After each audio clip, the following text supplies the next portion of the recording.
ഒരു കമ്പനിയുടെ ഷെയറുകൾ വാങ്ങി കുറച്ച് ദിവസങ്ങൾ അല്ലെങ്കിൽ കുറച്ച് ആഴ്ചകൾ മാത്രം കൈവശം വെച്ച് അത് വിൽക്കുന്ന ട്രേഡിംഗ് രീതിയാണ് സ്വിംഗ് ട്രേഡിംഗ്.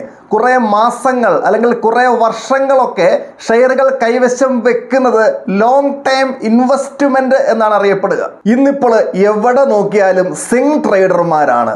മാർക്കറ്റിലോട്ട് പുതുതായിട്ട് വരുന്ന ആൾക്കാരിൽ കുറേ പേർക്കൊക്കെ ഒരു ധാരണയുണ്ട്, സ്വിംഗ് ട്രേഡിംഗ് ചെയ്യാൻ വേണ്ടി പ്രത്യേകിച്ച് അറിവൊന്നും ആവശ്യമില്ല, ഇത് ആർക്കും പറ്റും, ലാഭം തന്നെ ഇങ്ങനെ വന്നുകൊണ്ടിരിക്കുന്നൊക്കെ. എൻ്റെ പൊന്നു ചേട്ടാ, ഈ ധാരണയുമായിട്ടാണ് ട്രേഡിങ്ങിന് ഇറങ്ങുന്നതെങ്കിൽ മുടക്കുമുതൽ എപ്പം തീർന്നു പോയി എന്ന് ചോദിച്ചാൽ മതി. ഇനി വേറൊരു വിഭാഗമുണ്ട്, നമ്മുടെ ആൻഡോ സാറിനെ പോലെ. ആൻഡോ സാറ് അത്യാവശ്യം ഷെയർ മാർക്കറ്റിലെ അഭ്യാസങ്ങളൊക്കെ പഠിച്ച ആളാണ്. അദ്ദേഹം 5 ലക്ഷം രൂപ ക്യാപിറ്റലുമായിട്ട് സ്വിംഗ് ട്രേഡിങ്ങിന് ഇറങ്ങിത്തിരിച്ചു. അദ്ദേഹം ചെയ്യുന്നത് എന്തുവാണ്? Swing trading. പക്ഷെ അദ്ദേഹത്തിന് ഒരു നിർബന്ധമുണ്ട്. എന്താണ്? എടുക്കുന്ന എല്ലാ ട്രേഡിൽ നിന്നും നിർബന്ധമായിട്ടും ലാഭം കിട്ടിയിരിക്കണം. ആൻഡോ സാറ് 5 ലക്ഷം രൂപ ക്യാപിറ്റലുമായിട്ട് ഉഷാറായിട്ട് സ്വിംഗ് ട്രേഡിംഗ് ആരംഭിച്ചു. ഒന്നാമത്തെ മാസം 52,000 രൂപ പ്രോഫിറ്റ് എടുത്തു. രണ്ടാമത്തെ മാസം 30,000 രൂപ പ്രോഫിറ്റ് എടുത്തു. മൂന്നാമത്തെ മാസം 18,000 രൂപ പ്രോഫിറ്റ് എടുത്തു. അങ്ങനെ 5-6 മാസങ്ങൾ അങ്ങോട്ട് കടന്നുപോയി. ഇപ്പോൾ 4-5 മാസമായിട്ട് ആൻഡോ സാറിന് സ്വിംഗ് ട്രേഡിങ്ങിൽ നിന്ന് 10 പൈസ ലാഭമില്ല. പോർട്ട്ഫോളിയോ ഇങ്ങനെ ചുവന്ന് തുടുത്ത് കിടക്കുക. ഇപ്പോൾ നമ്മളോട് ആരെങ്കിലും ചോദിക്കുക ഏറ്റവും തല്ലിപ്പൊളി ഷെയറുള്ള കമ്പനികൾ ഏതൊക്കെയാന്ന്, അവരോട് ഉത്തരം പറയേണ്ട ആവശ്യമൊന്നുമില്ല. പിന്നെ എന്താ ചെയ്യണ്ടേ? ആൻഡോ സാറിന്റെ പോർട്ട്ഫോളിയോ എടുത്ത് അവരെ കാണിച്ചാൽ മതി, ഉത്തരം അവിടെ ഉണ്ട്. ശരിക്കും ആൻഡോ സാറിന് എന്താ സംഭവിച്ചത്? ഞാൻ നേരത്തെ പറഞ്ഞു, എടുക്കുന്ന എല്ലാ ട്രേഡിൽ നിന്നും ലാഭം കിട്ടണമെന്നൊരു വാശിയുണ്ടായിരുന്നു അദ്ദേഹത്തിന്. അതുമാത്രമായിരുന്നു അദ്ദേഹത്തിന് പറ്റിയ തെറ്റ്. 5 ലക്ഷം രൂപ ക്യാപിറ്റലുമായിട്ട് സ്വിംഗ് ട്രേഡിങ്ങിന് ഇറങ്ങിയ ആൻഡോ സാറ് ഏതാണ്ട് 25ഓളം കമ്പനികളുടെ ഷെയറുകളാണ് ആദ്യം മേടിച്ചത്. അവയിൽ കുറേയൊക്കെ എന്ന് പറഞ്ഞാൽ ബഹുഭൂരിപക്ഷവും ആൻഡോ സാർ വിചാരിച്ച പോലെ തന്നെ ചുരുങ്ങിയ സമയം കൊണ്ട് 5% മുതൽ 10% വരെയൊക്കെ ഗ്രോത്ത് ഉണ്ടാക്കി. അവയൊക്കെ അപ്പോൾ തന്നെ ആൻഡോ സാർ വിറ്റ് ലാഭം എടുക്കുകയും ചെയ്തു. എന്നിട്ട് അടുത്ത ഷെയറുകളിലോട്ട് ഇൻവെസ്റ്റ്മെന്റ് നടത്തി. പക്ഷേ ആൻഡോ സാർ വാങ്ങിയിട്ടിരുന്ന ചില ഷെയറുകളുടെ വില താഴോട്ട് പോയിക്കൊണ്ടിരിക്കുകയായിരുന്നു. ആൻഡോ സാർ അത് വിറ്റില്ല. എന്ത് ചെയ്തു? ഹോൾഡ് ചെയ്തു.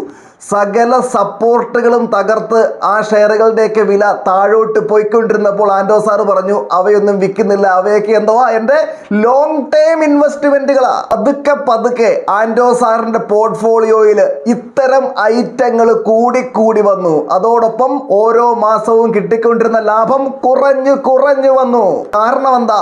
ലാഭത്തിൽ നിൽക്കുന്ന ഷെയറുകളുടെ എണ്ണം കുറവാ, അതുകൊണ്ട് വിൽപ്പനയും കുറവാ, അതുകൊണ്ട് ലാഭവും കുറഞ്ഞു പോകുന്നു. ഒരു 8-10 മാസം കൊണ്ട് ആൻഡോ സാറിന്റെ ക്യാപിറ്റൽ മുഴുവനും ഇത്തരത്തിലുള്ള ഷെയറുകളിൽ ബ്ലോക്കായി പോയി. ലാഭത്തിലുള്ള ഒറ്റ സ്റ്റോക്ക് പോലുമില്ല. ഇവയെല്ലാം കൂടെ വിറ്റൊഴിവാക്കാമെന്ന് വിചാരിച്ചു കഴിഞ്ഞാൽ 50% നഷ്ടം സംഭവിച്ചു പോകുന്ന അവസ്ഥയിലാണ് ഇപ്പോൾ ആൻഡോ സാർ ഉള്ളത്. അദ്ദേഹത്തിന്റെ സ്വിംഗ് ട്രേഡിങ് ഏറെക്കുറെ തീരുമാനമായി. പെട്ടുപോയി ആൻഡോ സാറ്. ഇനി എന്നെങ്കിലും ഈ ലോങ് ടൈം ഇൻവെസ്റ്റ്മെന്റ് എന്ന് അദ്ദേഹം വിളിക്കുന്ന സാധനങ്ങളുടെ വില കയറി വരും എന്ന പ്രതീക്ഷയിൽ കാത്തിരിക്കുകയാണ് ഇപ്പോൾ അദ്ദേഹം. ആൻഡോ സാർ മാത്രമല്ല, ഏതൊരു സ്വിംഗ് ട്രേഡറും ഈ കാര്യങ്ങൾ മനസ്സിലാക്കിയിരിക്കണം. ഒന്നിതാണ്, എടുക്കുന്ന എല്ലാ ട്രേഡിൽ നിന്നും ലാഭമുണ്ടാക്കാൻ സാധിക്കില്ല എന്ന സത്യം ഉൾക്കൊള്ളണം. രണ്ടാമത്തെ കാര്യം, നഷ്ടം എന്നത് ട്രേഡിങ്ങിന്റെ ഒരു പാർട്ടാണ് എന്ന സത്യത്തെ ആക്സെപ്റ്റ് ചെയ്യണം. താങ്കൾ 200 രൂപ വിലയുള്ള ഒരു സ്റ്റോക്ക് മേടിച്ചു, 100 എണ്ണം അങ്ങോട്ട് മേടിച്ചു. താങ്കളുടെ പ്രതീക്ഷ എന്താ? ഇതിന്റെ വില എത്രയാകും? 230 ആകും. അന്നേരം വിൽക്കാം, അതായത് 3000 രൂപ ലാഭം എടുക്കാം. പ്രതീക്ഷയൊക്കെ നല്ലതാ. പക്ഷേ ഇവിടെ മറ്റൊരു പ്രതീക്ഷ കൂടി വേണം. നഷ്ടത്തെ പറ്റിയും ഒരു പ്രതീക്ഷ താങ്കൾക്ക് നിർബന്ധമായിട്ട് ഉണ്ടായിരിക്കണം. അതായത് ഈ സ്റ്റോക്കിന്റെ വില പതുക്കെ താഴോട്ടാ പോകുന്നത്. 190 ആയി. എത്രയായി ഇപ്പം താങ്കളുടെ നഷ്ടം? 1000 രൂപ. 185 ആയി. എത്രയായി ഇപ്പോൾ താങ്കളുടെ നഷ്ടം? 1500 രൂപ. വീണ്ടും താഴോട്ട് തന്നെയാ പോക്ക്. 180 ആയി. ഇപ്പോൾ എത്രയാ താങ്കളുടെ നഷ്ടം? 2000 രൂപ. മതി. എന്ത് ചെയ്തേക്കുക? വിറ്റൊഴിവാക്കിയേക്കുക. 2000 രൂപ എന്ന നഷ്ടം സഹിച്ചേക്കുക. അതാണ് ചെയ്യേണ്ടത്. സ്റ്റോപ്പ് ലോസ് എന്ന സാധനം നിർബന്ധമായിട്ട് ഉപയോഗിക്കുക, സെറ്റ് ചെയ്യുക. എന്നിട്ട് എന്ത് ചെയ്യണം? അടുത്ത ഷെയറിൽ ട്രേഡിംഗ് നടത്തുക. അവിടെ ലാഭം കിട്ടുമോ എന്ന് നോക്കുക. ഇതൊന്നും ചെയ്യുന്നില്ലെങ്കിൽ താങ്കളുടെ അവസ്ഥ ആൻഡോ സാറിന്റെ അവസ്ഥയായിരിക്കും. വീഡിയോ ഇഷ്ടപ്പെട്ടെങ്കിൽ തീർച്ചയായിട്ടും ലൈക്ക് ചെയ്യുക. ചാനൽ സബ്സ്ക്രൈബ് ചെയ്യാത്തവർ ദയവായിട്ട് സബ്സ്ക്രൈബ് ചെയ്യുക. മറ്റൊരു ദിവസം മറ്റൊരു വിഷയവുമായിട്ട് വീണ്ടും കണ്ടുമുട്ടാം. എല്ലാവർക്കും നന്ദി.